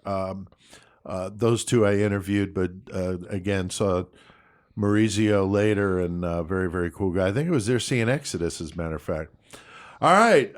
What have you guys been listening to? Chris, what about you here lately? Obviously, fucking Pungent Stench. Pungent Stench, yeah. Other than that, I don't know, dude. Like Pungent Stench, I've been listening to a lot. I'm listening to another band that I'm probably going to do that it's going to take it in different ways. Again, I've been listening to Shadow of Intent because I fucking really like those guys. Cool. I don't know, fucking the other night or yesterday had Mr. Bungle fucking jamming, dude. Oh, yeah. So Yeah. I like the new one, which is badass. It is very badass. But yeah, other than that, hearing podcasts and audiobooks here and there. Cool, cool. Joey? Jamming your shirt, that Exodus, that Persona non Oh, grata. fucking love that. That album's fucking It's awesome. fucking gnarly, man. Yeah. That'll probably be in my top 5 of the year for Easily, yeah. sure. So the Exodus, I was jamming some Deeds of Flesh because Eric passed away. I think it was like the whatever anniversary of his death. Right. Right. So I was jamming a lot of the Deeds. Brother Lynch 24 Deep in the Fucking car. right. And a lot of that Goremonger because writing the new album and Right. fucking finally getting around to finishing it up, really. So that's been like a lot of my focus. Got to get my daughters in there to do some Well, you vocals need on to there. you need to send me that so we can put it into the bumper music. Yeah, here. fucking whenever Promote it. whenever I get these last couple done, I'll fucking pick one of Please. them out, an Please exclusive one. Please do. Hell yeah. Very cool. I've been jamming, as you mentioned, Joey, that new Exodus, Persona non grata. Oh, Absolutely amazing. Love it. The fucking tone of it, everything about it I like. The bass sound, the drums are unbelievable. The fact they did it themselves with Yeah. help of an engineer, but still, old, just fucking jamming in the fucking mountains in fucking Northern California. It was So- cool because I don't fucking like. Not that I remember exactly which ones because fucking we were partying so hard, but when Exodus played Full Terror, they of course played a couple of the songs off that album. Yeah. Which was, I remember they were awesome. Yeah. but I just don't couldn't- remember I don't exactly what it remember which was. ones Yeah, were. they were, the singles that Partying came hard out. as fuck. Clickbait was one, Yeah. and then there was trying to think of the other one that they were promoting off of that. Yeah, I but can't remember what It's all they good released. stuff, though, man. Really good stuff. Also, I've been jamming some Megadeth. Peace Cells. We were jamming on the way to her mom's for Thanksgiving. We were jamming like an 80s metal mix. Nice. And Megadeth came up like 3 different times, played Devil's Island, Peace Cells, and Wake Up Dead. And I was like, man, I really want to listen to some old fucking Megadeth. Right? And fucking Peace Cells was a great one. I remember seeing them, which of course dates me, on that tour at about 1,000-seater. I was there and it was packed, and they played and just fucking killed it.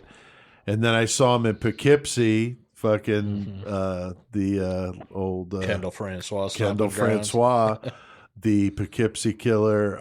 Anyway, I saw him in Poughkeepsie at the Chance with King Diamond. They co-headlined, and that was amazing. It's like an old theater, and I was in the upper part, right at the edge, so perfect view. Yeah. I wished I would have had the ability to record it. Like It's you just do such now, a great yeah. one. Just a great show. So yeah, so went on a little Megadeth kick, but that Persona non grata is amazing, and that Votive, I can't remember the name of the album, the What up? latest one. Jesus Christ, it's fucking ridiculous, Yeah, they're man. good. Really good death metal stuff. All right, the 666 Club. If there ever was a reason to join, guys, we had a 666 clubber We did. on the show Hell just yeah. now. Shane Borczuch was on with us from Manitoba, and he was a supporter of us on Patreon. So can you for $3 a month, VIP access to the show, the shows a day early, the karaoke as soon as I do them, 10% off your merch order. So it's a great thing, and it helps the cause pay some bills because yeah. it's not free to do this. It costs a little money, so that helps recoup the cost. So Patreon.com/Murder Metal Mayhem, and I'll link to that in the episode description. Join that shit. Joey, you got some new Goremonger stuff going on, and you were at a big show in Chicago this past weekend. So Yeah. what do you want to tell us about that? Well, I was talking about it earlier with the, I was saying that I fucking leaked the track Cripples Make Me LMFAO. The new album, fucking my 10th one. Now, I've been around. Some people are like, damn, you got 10 out, and I got all these splits, and it's like, your fucking discography is ridiculous. And it's like, but honestly, I've been around since 2004, so that's going on 18 years. So 10 full lengths in 18 years, that's not that ridiculous, especially for a grind, dude, because like some of them dudes all put DIY. out like So anyway, so I got my new one coming up, and it turned out it's going to be 18 tracks, which is cool. I've been working on it for over a year, so that should be fucking Awesome, dude. pretty What's tight. it called? It's going to be called Disfiguring the Narrative. Okay. And it's kind of like my outlook on what all happened in the last couple of years. Like, Goremonger's never been political whatsoever, but this is like the closest I'll touch on it. But I don't really get political. But the point of this album was I was trying to show inclusivity and diversity in a way that everybody's talking about it. Right. But what are you doing? So this album, I mean, I got people that are like super right wing, super left wing. I got Antifa on it. I got a cop on it. I got black people, Chinese. You know what I'm saying? Like fucking, I have girls on it, man. Like, I tried to have everything I could to get as diversified as I could. I got a lot of different instruments making an appearance, like just a little Fiddle, bit, but like harmonica. I got fiddle. guitar solos. I got fucking fiddle. Fucking, all cool, kinds man. of stuff. So yeah, Disfiguring the Narrative, that'll come out soon. Whenever I finalize it, which should be soon, we'll play a song here on the show. I went and played a show up at Livewire in Chicago, and it was the ILDM's Toys for Tots show, which I played that before, and it's always awesome. It's for a good cause. Yeah, it's great. Definitely. They always send out a couple of the Marine boys to fucking hang out up there, and they collect the toys. And those dudes at first, because they're all fucking decked out in their outfits. Right, when they first got their get old there. fucking suits Later on. on, they can fucking relax it. But Yeah. like, I'm like, man, these dudes are sitting here listening to this shit. Like, what the fuck? like, was this like, a fucking, you got in trouble, And this is and your this is job. your punishment? Yeah, like, but anyway, but they fucking sat there like jammed the whole night. It was cool, but That's funny. our buddy Phil Necro Cannibalized Grinder, he fucking played. Nice. He started it off, and then the Pharaoh Hound from Fort Wayne, Indiana played. I played. There was this band from Northwest Indiana. They're called Hellgrind. Yeah, I listened to them, dude. They're Damn. fucking good. Yeah, Fucking nasty, straight man. death metal sound, like Very death really, metal. really good. Yeah, old So school. they were badass. We should use. Yeah, I them bet for they a were really bumper. good live. Yeah, they were. Who else played? Maggot Factory, who's from up in Chicago. Crusadus, they were the headliners, which them dudes are awesome. And there's somebody that I'm leaving out right now, and I'm feeling like a jerk about it. But Christian death metal band. yeah, for sure.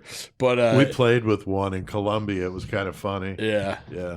But no, it was a really good show. It was a fun time. Yeah, check those bands out. Yeah, for sure. And then one other, I'm just gonna bring up this show just because I wanted to fucking promote it because it's such a badass show. Promote that shit, dude. But this is California Death Fest 6. Holy shit! This is January 28th through the 30th of 2022, so it's coming up pretty soon. But the lineup that they got for this is so fucking good that, like, if you guys can get out to that, like, for real, like, Grave Hill's playing, which is a band I knew from Huntington Beach. That's crazy. Like, I used to practice the same spot with all them. No and shit. But Grave Hill's playing, Skeletal Remains, Embalmer from Ohio's playing out there. Those guys are wicked. Impaled's playing, Decrepit Birth, PLF from Texas, God damn, dude. Skinless, Bird Flesh, Pungent Stench, Pentagram, Holy fuck, bro. Necrophobic, Onslaught, Sacramentum, Autopsy, and Mortician. I mean, that's just a fucking Wow. a beast of a show. No, that's a monster fucking Yeah. show, dude. Yeah, actually, I saw Nige from Onslaught talking about that on Facebook. Yeah. And I was like, damn, that's kind of cool. Yep. So anyway, it's just good to see shows getting back. It's good to see overseas bands getting in to play some of those shows because, man, that was like I mean, whenever you're talking about the fucking music scene and what fucking COVID did to it, I mean, that was a huge part of it. Was like, okay, all of a sudden overseas Everything travel is fucking done. Yeah, now you got fucking bands coming back. Like, Yeah. all right, fucking A. Fuck. Yeah, it's good to see the bands coming back. I agree. It's nice to go to be able to see a show. Yeah. So that's very cool. I'm glad you got all that going on with Goremonger, Yep. and that show is fucking sounds really sick. And like you said, for a really good cause. You posted some pictures on the Facebook page with that, so that was cool. Yeah. Yeah. Very cool. Also, we got these shirts, these Jeff Gaither design shirts. We've talked about them many, many times. So check the episode description for a link. You could buy one today. I just saw Joey posted like on the Goremonger page of people wearing merch and your projects, and one of the dudes is wearing the fucking. That was I think I talked about him. My little buddy Justin that worked at TJ with me. Yeah. He's the autistic kid who goes out to all the metal shows. Oh, that's the kid? Yeah, but yeah, he wanted the Murder Metal Mayhem shirt, so he got that one. And that's awesome, man. Yep. Very cool. So yeah, you could support it and buy one of those shirts if you want. Especially Chris, if you got somebody on that Christmas list, kind of angry. I mean, you don't really know what to lots get of people him. that are angry. Yeah. Keep Christ and Christopher. There was a lady, I think I might have mentioned this, but there was a lady at the Dark History Convention that bought the shirt only because she thought her dad would like the whole Mayhem. Yeah. That's the only reason she bought it. Like, she had no idea that it was even a podcast. I was like, fuck it. I need to sell the fucking shirt. I got my new Goremonger shirts, the Diddler on the Roof, which only certain many people are going to fucking wear that shirt. Like, to be honest, I knew that doing it, but it's still funny because still have a dude with a big ass dick on the front of your shirt. But anyway, like, when I'm at the show and fucking Livewire, like, this dude comes up. Okay, I'll tell two things real quick about that. That was funny at the show. First off, there's this one kid there, and I've seen him before, and he was there with his girlfriend and shit, and he was like, Goremonger, fuck yeah. And he's like wasted off the top. Like, this is when the show was starting, whenever we first got there. Comes up to the table, he's like, oh, hell yeah. He's like, man, you gonna play Crop Chaser? And I was like, fuck yeah, I'll play Crop Chaser for you, you know what I'm saying? So, like, for the fucking next, like, whatever hour, like, every time I seen him, he'd be like, Crop Chaser, By the time I got up there and played, I played third, so it's not like I played. Right. I only played third. By that time, like, he was gone. He wasn't even fucking. He was wasted and gone. So I was like, well, this still goes out to that kid. But anyway, but also whenever I was setting up my merch, I had the Diddler shirts out and shit, and fucking. This dude that comes up and he's just fucking hammered, and he's like, "Oh, I want to buy your T-shirt," and I was like, "Oh, hell yeah!" And I sold it to him along with the fucking CD, and right. He was like, "Yeah, man, I always come to these things and I buy all the merch, and then I'm too wasted to see the sets, but I still like to support, Oh, that's and I was like, "Well, I'm glad you're wasted because that's probably why you just bought this shirt." Right. Right. Yeah, like, all right, cool. Thanks for the support. He's gonna wake up next day like, "What the shit?" Yeah. So if you got pictures of you and your Murder Metal Mayhem gear, put them on our Facebook page or email them to us. You could send those to Pete at murdermetalmayhem.com if you'd rather do it that way. For our year-end episode this year, we're going to be doing our top 5 albums of 2021, so that's going to be awesome. We did that before with CK, so we're going to keep that tradition going. And so if you want to send us your top 5 metal albums of the year, know, dude. We'll read some of them. Fucking be like, hell yeah. Yeah. So send them in, post them on the Facebook page, whatever you want to do, and we'd love to see what you guys think. What's your top 5? So, all right. Well, very cool. I think, guys, we've done plenty of fucking metal tonight. So, Joey, what the fuck do we need to do? Let's get our mayhem on.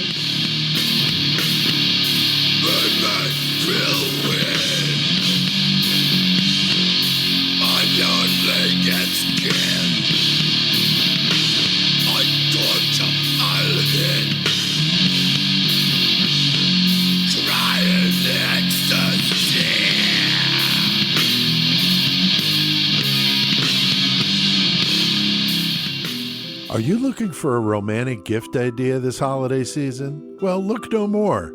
Here at Canadian Cannibal Bus Tours, we put the can in cannibal. Bro, me and my wife took a trip to Vancouver, Canadian Cannibal. It was awesome. The guy across from us got his face eaten off, and we enjoyed our sack lunches they gave us. Bitchin', bro.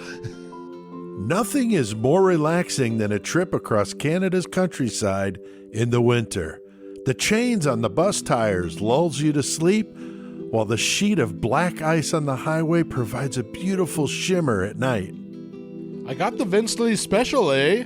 It was $99.95 for a round trip to Toronto, complete with live entertainment, eh? The driver dressed up like Vince Lee, stabbed a random passenger, and ate him for hours while we all sang Christmas songs, eh? Call 800 The Other White Meat and book a trip on Canadian Cannibal Bus Tours today and put the can in cannibal.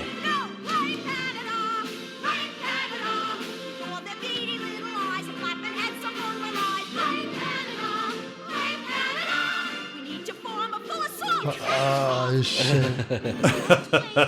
Fuck yeah. Love Dude, that the one. fact you put the part in and said with their beady little eyes, too. That's so yeah, bad. Shane, we're apologizing, man. We got a lot of Canadian listeners, man. They're in the top 10 cities listening, so Count we're myself. sorry. The thing We about couldn't Canada resist. is most of them aren't pussies and they can. That's right. You guys can take it. You know we're just fucking for with real, you. dude. We're just fucking with you. So why we're I all love Canada. love Canada. Holy fuck. You guys are cool as shit. And I complimented them many times throughout that segment. Like their fucking their citizenship is much simpler to get than I've always the said ridiculous fucking shit here. how I would love to move up there, but because of my background, they don't really allow me in there. Oh, right. But I would love to move to their country.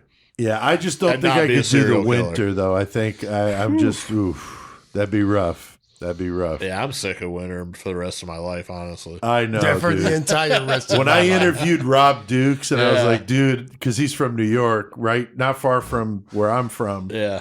And I was like, dude, do you miss it? And he's like, fuck you, man. There's no way. I couldn't scrape ice anymore. Yep. I can't stand that shit.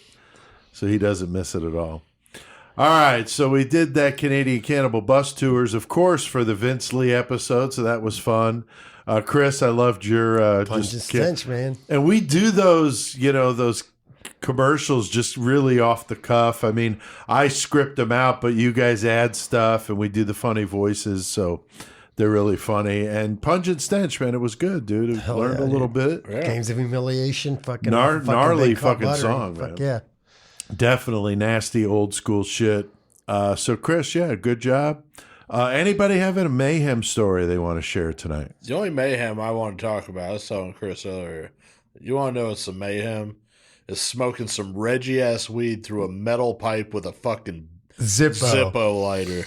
That's fucking... Everything about that's just mayhem to me. Like, That's that's all, gross. man. It was like, dude, Yeah, why are you trying to kill me right now? yeah, that's fucked up. So yeah, That's don't it. smoke Reggie weed through a metal bowl pipe with a Zippo. I have a funny story. I think I might have told part of this in amongst another one, but I saw a picture of it and it reminded me of something I wanted to share, especially if you're eating right now while Right. you're listening to this. Anyway, Low 12 and Blessed with Pain, old school, going down to Kentucky I think it was Kentucky, together to do a show down in not Louisville, Lexington. And so anyway, on the way down there, we had to stop at a rest stop, of course, to piss. We get out, and this chick is like blowing chunks in the middle of the parking lot. Fucking right. So we pulled the van up, and I told Les to stop the van, and me and Juan got out, and we wanted to take our picture next to the puke. Why would you not? And she was like still standing there. She was done puking. Right. But she you're was there to like vomit, right there. Like fucking, yeah. And she was like, fuck you, motherfuckers. And she got in her car. And then she like whoever she was with started to drive off. Then they backed up and she blew fucking chunks out the side of the fucking car. And then they just took off.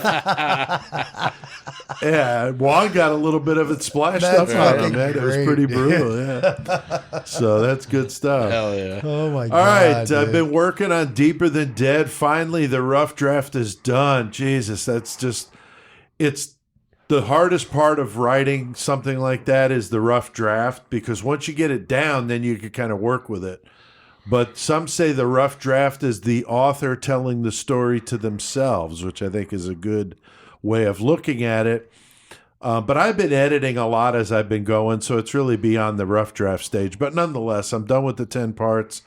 I've got 2 new beta readers. Been trying to kind of figure the best way to handle this because CK, of course, provided my beta reading, which is somebody that reads your work in the early stages and gives you feedback.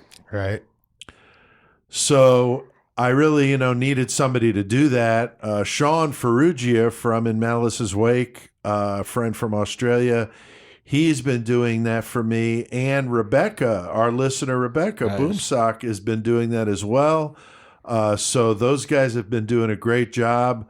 And my wife, Jenny's been actually reading them early on too. So I'm getting a lot of feedback on these that I've never quite done before to this degree. So I think the end product will be a better story. There's a lot going on, a lot of characters and all that. And so that's going really well. The artwork is coming along great. Brian's only got a couple more pieces to do.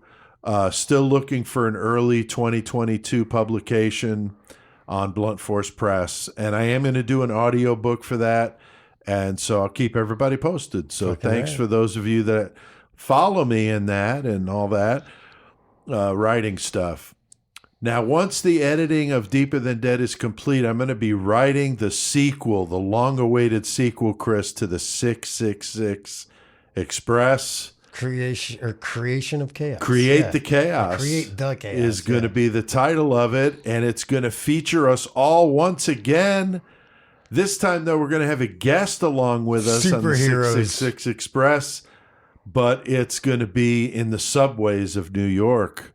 And we all die in the end. So just like... the subways where the cars are, not where the sandwiches are. That's right. Either way, that's a good die. point. Yeah. We're not following Jared around. Yeah. No, I don't think anybody's following around with a knife in prison, right? But anyway, Create the Chaos will be the sequel, and we're all going to be on a subway, and all this craziness goes on. And Sean from In Malice's Wake is going to be with us. So that'll be fun. Be good. And we're going to do the reading of it again, so that'll be fun with Sean's Australian accent and our American accents all in one, doing some craziness. So it's going to be fun. All right. The audio book for Creation of Chaos 3 is still doing pretty good. If you're into that, it's on Audible, iTunes, and Amazon. You can also buy the book, the physical books, at the Painted Wraith Curiosity Shop in downtown Bloomington, Illinois. You get a fucking wicked nutcracker. They got some really cool shit in there. You got to get down to the Painted Wraith. You can also check out my books at the Peoria Public Library now in Peoria, Illinois, and they also sell them in their bookshop. After I did my appearance there, that was part of the deal. So that's cool. Killer Cage Match, guys. We got a good one tonight. Chris, some listeners provided the random numbers. Yes, we got Jerry Grant coming in over here. We got Kathy Short coming in over here. And Samantha Reinhardt coming over here. It's a trifecta of brutality. And we got a good one tonight in the cage, Joey. What's happening tonight? Oh, man, we got some assholes is what we have. We got fucking the killer clown, John Wayne Gacy. Fucking, he's going to go fight that fucking woman shoe fetish motherfucker, Jerry Brudos. Yeah, Jerry Brudos and John Wayne Gacy. That's a good fight, just those two fighting. Yeah, they like to cause pain and they like to come, so. Yeah. Now, we got a couple of good objects for him tonight, and if it wasn't like I scripted this, it couldn't have been any better. A hot poker and a wooden broom handle, Chris. That should be interesting. Dude, I'm looking at this variable. Those don't mean shit. What's the variable tonight, Chris? Oh, we got Cartman from goddamn South Park. Pissed off he can't get a bucket of some KFC. Oh, fuck no. Can't deny So- Cartman I turned to his KFC into a weed store. Yeah. And no, he fucking turned He's you into pissed. chili. He's pissed. He will turn you Oh, into he chili. will, yeah. feed your parents, too. Yeah. Fucking. So, Chris, what do you think with this one, man? Gacy and I mean, Brudos. knowing Gacy the way his KFC ties were in this whole Right. situation. I thought the same thing, man. He could whip him up some KFC. Carmen's all pissed off. He can't get some KFC. So Gacy comes just rolling in looking for little boys anyway. A fucking gang of KFC. Cartman looking at Brutus coming after him with some shoes. He just grabs that hot poker, sticks it right through his eyeball, and fucking just drops him there. Takes the fucking broom handle and fucking shoves that shit in Gacy and takes all the chicken. Cartman wins. Oh, wow. Cartman. Cartman's a fucking bad motherfucker, dude. Joey, what do you think, dude? The way I saw this one playing out is Gacy was also going to fucking use that KFC connection to his fucking, his advantage. And he's going to walk over and he's going to fucking give Cartman a deal. He's going to give him some KFC if he can have his shoes. He's going to take those shoes and he's going to give them to Jerry Brutos. Oh, shit. In exchange for Jerry Brutos' shirt. And so while Brutos is fucking obsessing over these cartoon shoes that are fucking amazing and just having the biggest heart on, Gacy now has the fucking t-shirt and he's going to go grab that fucking broom handle and he makes that fucking Just Cartman Garrett to Doney. put around fucking Cartman's neck. Oh, man. And Cartman's basically a young fucking Gacy, so he Yeah. fucking sees himself in him The and garrote, hates him. man. Yeah. And he fucking garrots him and fucking rapes the shit out of Cartman's cartoon asshole. Oh, wow. And then Brutos, after he gets a little tired of fucking playing with the cartoon shoes, he looks over and notices Gacy's badass clown shoes. Oh, and that damn. gives him a huge erection. Oh, so he shit. goes and grabs that hot poker and walks up and fucking stabs fucking Gacy in the ass and kills him.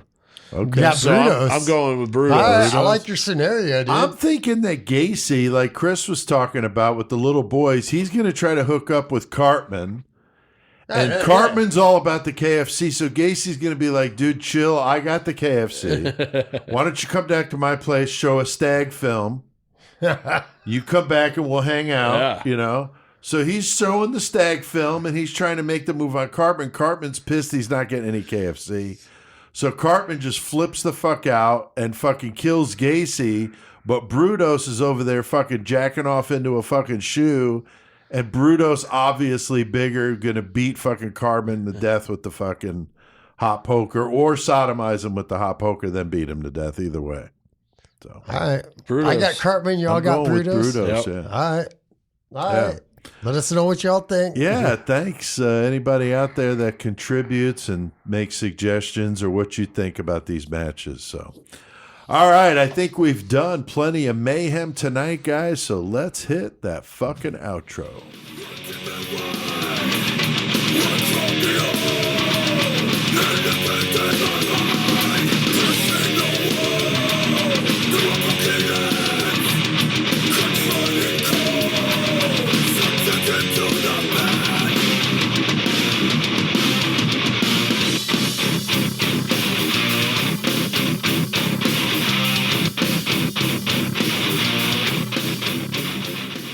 Fuck yeah, man. Pissing Razors. Fucking pissing razors. Brutal, I remember man. when they fucking played here in town. It was Yeah, they years did. ago. But like on the radio, they had to advertise them as urinating razors. Oh, God. That was the song Chemical Burn. Pissing The Razors. thought of Holy pissing shit, I love those razors guys. makes me feel From like it's Texas. a chemical burn. Dude, definitely. Like both those thoughts coming out my pee hole are Not, not pleasant, pleasant. Not pleasant at all. All right, the bumper music tonight, Pungent Stench, Votive, and Pissing Razors. Those three brutal-ass Yeah. fucking bands. What tough. Big thanks to Shane for coming on Yeah, thank you, as Shane. our It was guest fucking tonight. awesome, dude. So, Hell yeah, it was yeah. a lot of fun. We'll have him on again. have you We'll on do again. another Definitely have you That on was a again. good case. one. Thanks to our sponsor, Winter's Gore, for sponsoring it. Oh, yeah, thank you, Kelsey, wintersgore.com. dude. Fuck yeah. Good stuff on her online catalog. A lot of sick, twisted stuff for your Christmas list there. So wintersgore.com. I'll link to that in the episode description. The metal segment, of course, intro music is by who, Joey? Christ 6. Fucking Cry6 and Chris, the Murder Metal Mayhem intro. No tough.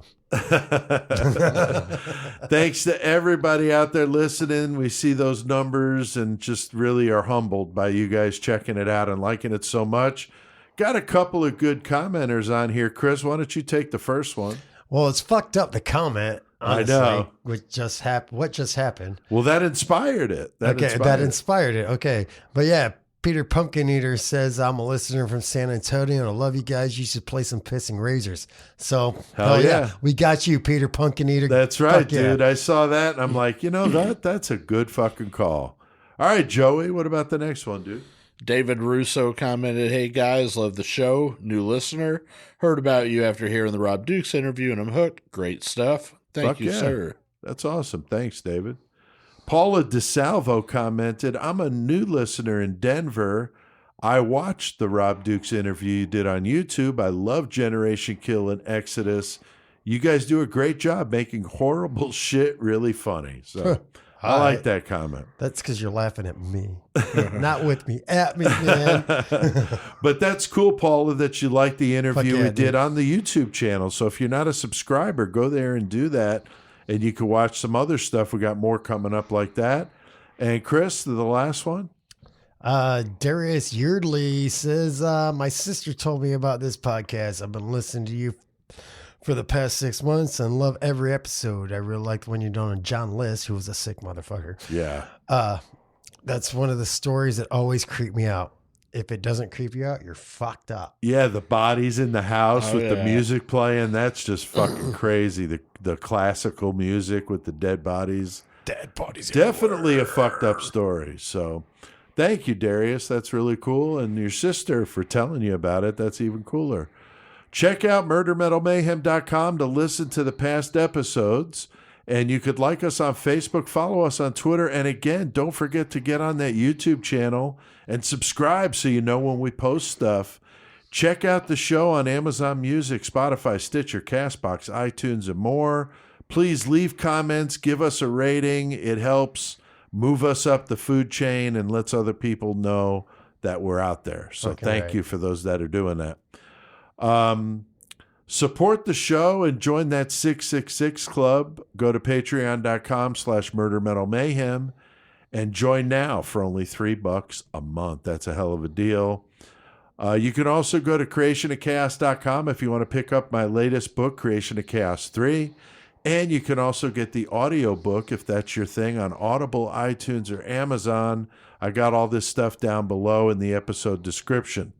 Now, we can't let him go without hearing a karaoke song, Chris. I did this That's one. a new one because of the band, not the fucking song. Right. So Yeah. this is an interesting one because the name of the band, Dude, I always of course, thought the name of this band, I'm like, this fucking band has this name? Because this is a fucking awesome band name. Like, yeah, what the right. fuck? Yeah, Fine Young Cannibals. I couldn't resist with Vince Lee. So crank it up, and until next time, keep one foot in the gutter. And keep your fist wrapped around your K-bar.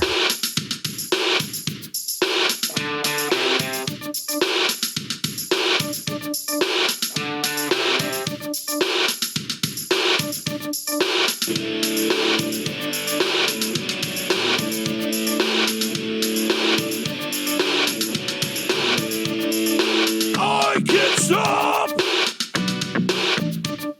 the way I feel. Things you do don't seem real. Tell me what you've got in mind, 'cause we're running out of time. Won't you ever set me free? This waiting round's killing me. She drives me crazy like no one else. She drives me crazy and I can't help myself. I can't get any rest.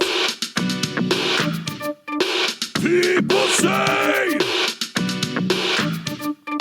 I'm obsessed. Everything you say is lies, but to me there's no surprise. What I had for you was true. Things go wrong, they always do. She drives me crazy like no one else. She